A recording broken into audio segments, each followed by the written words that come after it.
திருக்குறள் 3. மலர்மிசை ஏகினான் மானடி சேர்ந்தார் நிலமிசை நீடு வாழ்வார்.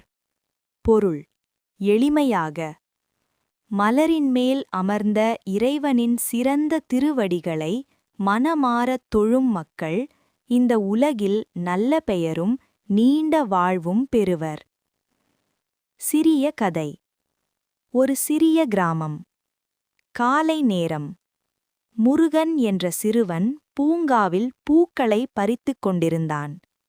அம்மா: முருகா, பூவ பறிக்கிறதுக்கு முன்னாடி மனசுல ஒரு நன்றி சொல்லு. முருகன் கோவிலுக்குச் சென்றான். அங்கே மலரின் மேல் அமர்ந்திருக்கும் இறைவனின் சிலை. முருகன் மனதிற்குள்: இறைவா, உன்னுடைய பாதங்களை நான் மறக்க மாட்டேன். அவன் மலர்களை இறைவனின் காலடியில் வைத்தான்.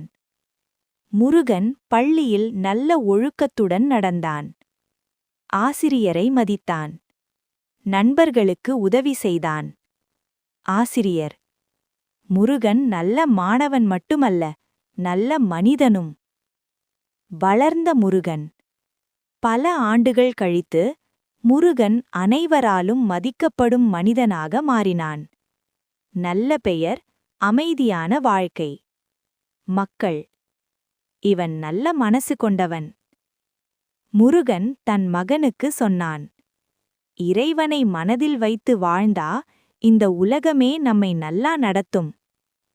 கற்றுக்கொள்ளும் கருத்து: இறைவனை மனதார நினைத்து நல்ல ஒழுக்கத்துடன் வாழ்ந்தால் உலகில் நல்ல பெயரும் நீண்ட வாழ்வும் கிடைக்கும்.